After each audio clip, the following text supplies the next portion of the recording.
अस्सलामुअलैकुम दोस्तों, वालिदैन को हमेशा बेटियों के लिए अच्छे रिश्तों की तलाश रहती है।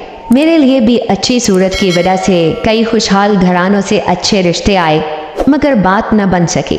एक तो हमारा घर 4 मरले का और बोसीदा सा था। इस पर गुर्बत की वजह से मेरा जहेज भी न बन सका था। अब जाहिर है जो लोग महल नुमा घरों में रहते हों वो रिश्ता करते वक्त लड़की वालों का रहन सहन तो देखते हैं। दूसरा ये कि मेरे वालिदैन ने भी कई अच्छे रिश्ते इस वजह से ठुकरा दिए कि वो लोग गरीब थे और उन्होंने मेरे लिए किसी अमीर घराने का ख्वाब देखा था। बिलाखिर वालिद साहब ने इस सुनहरे ख्वाब की ताबीर ढूंढ निकाली। अब्बा जान के एक दोस्त इब्रार अहमद ने उनको बताया कि उनके एक वाकिफकार दुबई में रहते हैं जिसके पास वो काम करते हैं।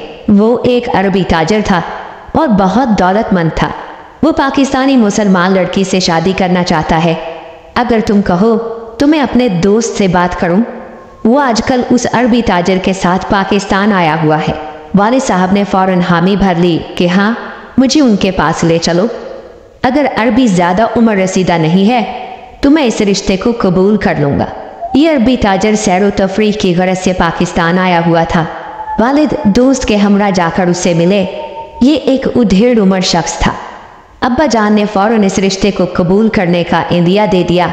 ना कोई तहकीकात की और ना ये सोचा कि बेटी इतनी दूर गैर मुल्क जाएगी तो उसकी खैर खबर कैसे लेंगे। फौरन हाँ कर दी, महज अपने उस दोस्त के भरोसे पर जो उस अरबी ताजर के पास मुलाजिम था। चंद लोगों में मेरा निकाह हुआ और मैं अपने शौहर के हमरा मस्कत के करीब एक गांव पहुंच गई। यहाँ पहुंची तो पता चला कि एक ज़बरदस्त किस्म की औरत बतौर सौतन मेरे इस्तकबाल की मुंतज़िर है, जिसके 2 बच्चे भी थे। इन हालात को मैंने अपनी किस्मत का लिखा समझकर कबूल कर लिया। सौतन इतनी तुंद मिजाज थी कि मैं उसके रूबरू बैठने से भी डरती थी। जब उसको गुस्सा आता अपने शौहर को भी खड़ी खड़ी सुना देती थी। इसी डर की वजह से मैंने उस औरत की हर ज्यादती को खंदा पेशानी से बर्दाश्त किया। सोचा अब जीवन की डोर जिसके साथ बंध गई है तो इस नाते को तोड़ना नहीं है। मेरा शौहर मेरा ख्याल करता था, किसी शय की कमी ना थी, मगर तन्हाई थी और सौतन का राज था। जुल्म सहना मेरी आदत बन गई। जिसका कोई पास ना हो और वो दुश्मन के नरगे में घिर जाए तो सिवाय हथियार डालने के चारा क्या रह जाता है। मैंने भी हथियार डाल दिए। मेरे वालिदैन ने मेरी सारी कश्तियां जला डाली थीं। पीछे मुड़कर देखने को क्या रह गया था। सोचा कि किस्मत में इस देव कामत औरत की नौकरानी बनना लिखा था, सो बन गई हूँ। शौहर तो ज्यादातर दुबई या दूसरे मुल्कों रहता था। साल भर तो मैंने बर्दाश्त किया, मगर कहाँ तक। आखिर सब्र का पैमाना लबरेज हो गया। सुना तो था कि सब्र का फल मीठा होता है, मगर ऐसा मीठा फल किस काम का जिसमें कीड़े पड़ चुके हों। मेरा शौहर अक्सर काम से बाहर रहता। मेरा वास्ता हर वक्त सौतन से रहता, जो मुझसे काम कराते न थकती थी। हर शय पर उसी का कब्जा था। हर चीज़ की वो मालिक थी। उसका हुक्म ही चलता था। मैं तो बस उसकी बांदी थी। लगता था कि जैसे मेरे वालिद ने मुझे बहुत से रुपए केब्स फरोख्त कर दिया है। ये चंद साल मैंने कैसे गुजारे खुदा जानता है। फ़ोन पर भी माँ बाप से डरकर बात करती थी। एक दिन मेरे खाविंद को मुझ पर तरस आ गया। उसने मेरे लिए अलहदा मकान तामीर करवाने का इरादा किया। उन्हीं दिनों हमारे वतन से चंद पाकिस्तानी नौजवान कमाने की खातिर आए। ये राज मजदूर थे। उन्होंने मेरे शौहर से मकान का ठेका ले लिया। ये मकान सामने ही तामीर हो रहा था। वो चिलचिलाती धूप में काम करने के बाद ज़रा देर को सस्ताने किसी दरख्त की छांव तले बैठ जाते थे। एक रोज़ उनमें से एक नौजवान प्यास की ताब ना लाकर हमारे दर पर आया और पानी का सवाल किया। मेरी सौतन सो रही थी। मुझे पसीना बहाते अपने इस हम वतन पर तरस आ गया। मैंने ही दर से झांका था क्योंकि मुझे भरी दोपहर की इस बेअंदाजा तन्हाई में ये दस्तक भली लगी। उसका दिल भी किसी चारा साज का आरज़ूमंद था शायद, और मैं तो इतनी हसरत ज़दा हो गई थी कि जी चाहता था दरो दीवार से हाल जार कहूँ या फिर ज़मीन पर उंगलियों से दर्द दिल लिखूँ। ऐसे में किसी आदमजाद का दर पर सदा देना मेरे मन के मुरझाए फूल को खिलाने को काफ़ी था। ये नौजवान जो पानी मांगने आया था मेरे ही गांव का था। मैंने उसे अपने गांव और वालिदैन का अहवाल पूछा और यूं उसके साथ अपनी धरती की मिट्टी का रिश्ता कायम महसूस किया। अब हर दोपहर जब खाने का वक्फा होता वो दस्तक देता और मैं ठंडे पानी से भरा जग उसके हवाले कर देती। यूं सहरा में कैद किसी आदमजाद की सूरत देखकर खुश हो लेती थी। सलामो दुआ से बातचीत आगे बढ़ी और मैं घर का खाना प्लेट में ढककर उसको देने लगी। कहती कि तुम लोग यहाँ परदेसी हो, ये खा लो। यहाँ तुम लोगों को घर का पका कब नसीब होता है। मैं भी तो परदेसी थी और परदेसी ही परदेसियों के दुख जानते हैं। मैंने शौहर का घर समझकर कभी उस नौजवान को घर के अंदर कदम नहीं रखने दिया और न खुद शौहर के घर की दहलीज से कदम बाहर रखा।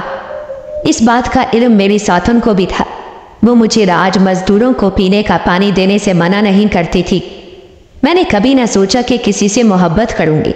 मोहब्बत थी कहाँ इस दुनिया में।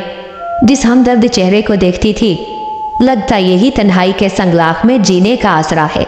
दिल में जिंदा रहने की आरजू तो अभी भी जुगनुओं की तरह चमकती थी, मगर गुनाह का तसव्वुर तक न किया था। बस एक मजदूर को जो हम वतन था और प्यासा होता था पानी का एक जग रोजाना दे दिया करती थी। इसके बदले अल्लाह से सुकून मांगती थी।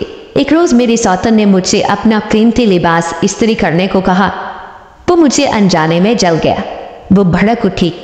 उसने चिल्लाकर कहा, तू किसके तसव्वुर में खोई रहती है? तूने मेरा लिबास क्यों जलाया? क्या इसलिए कि तेरा ध्यान किसी और तरफ लग गया, या ये कि तुमने हसद की वजह से जलाया है? मुझे उस दिन बहुत गुस्सा आया और पहली बार उसके सामने जुबान खोली। मैंने कहा, तुम जो समझो, लिबास को जलना था सो जल गया है। वो बोली, तुमने मुझको ऐसा जवाब दिया है कि मैं तुमको इसकी सजा जरूर दूंगी। क्या मजा चखाओगी? मैं अरबी की बीवी हूँ, तेरी गुलाम नहीं। वो गुस्से से खौल गई। उसी शाम को जब मेरे शौहर घर आए उस औरत ने ना जाने क्या ऐसी बात उसको कही कि उसने कहा, मैं तुमको तलाक देता हूँ, तुम मेरे लायक नहीं रही हो। ये सुनकर मैं रो पड़ी और दीवार से लगकर खूब रोई। मुझे लगा आज मेरे सारे अपने मर गए हैं, परदेश में बेआसरा हो गई हूँ। यहाँ ना कोई अपना था और ना रिश्तेदार। अब क्या करूँगी और किधर जाऊँगी? सारी रात इसी अंदेशे में कट गई। अगले दिन यही सोच रही थी कि दोपहर को फिर उसी नौजवान ने दस्तक दी और ठंडा पानी की सदा लगाई। मैंने उठकर उसको जग दिया, लेकिन आज मेरे हाथ लरस रहे थे और मैं रो रही थी। उसने वजह पूछी तो मैंने बताया कि सुबह मेरा शौहर मुझे तलाक देकर चला गया है। उसने मुझे तसल्ली दी और कहा, फिक्र ना करो, जो खुदा को मंजूर था वो हो गया।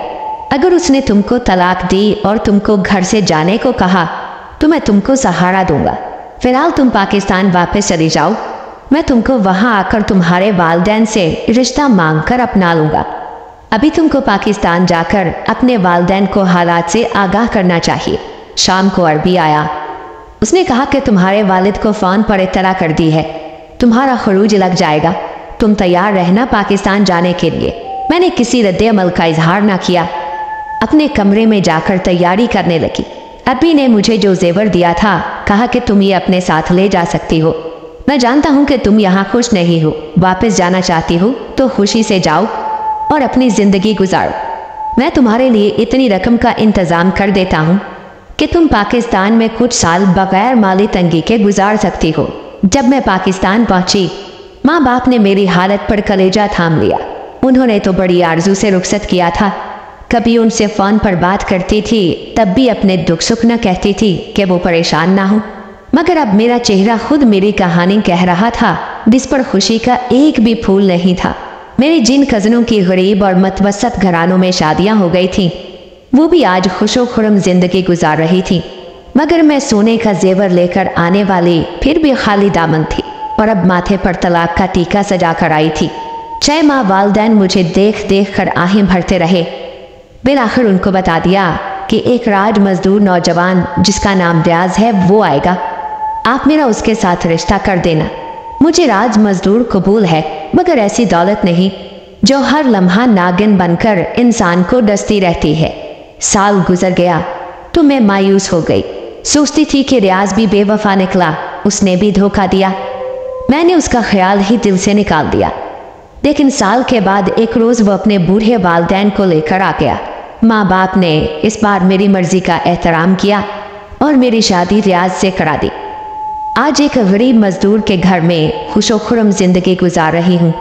मुझे कोई दुख नहीं है, सच है, खुशी और सुकून दौलत से नहीं, इज्जत और प्यार से मिलता है। तो दोस्तों, मैं सब माँ बाप को ये पैगाम देता हूँ कि बेटी का रिश्ता करते वक्त बड़ा घर और अमीर लड़का ना देखा करें, बल्कि ऐसा लड़का देखें जो गरीब हो बेशक, लेकिन आपकी बेटी को खुशियाँ और इज्जत देने वाला हो। क्यों दोस्तों, सही कहा ना मैंने? आपकी क्या राय है कमेंट बॉक्स में ज़रूर बताएं।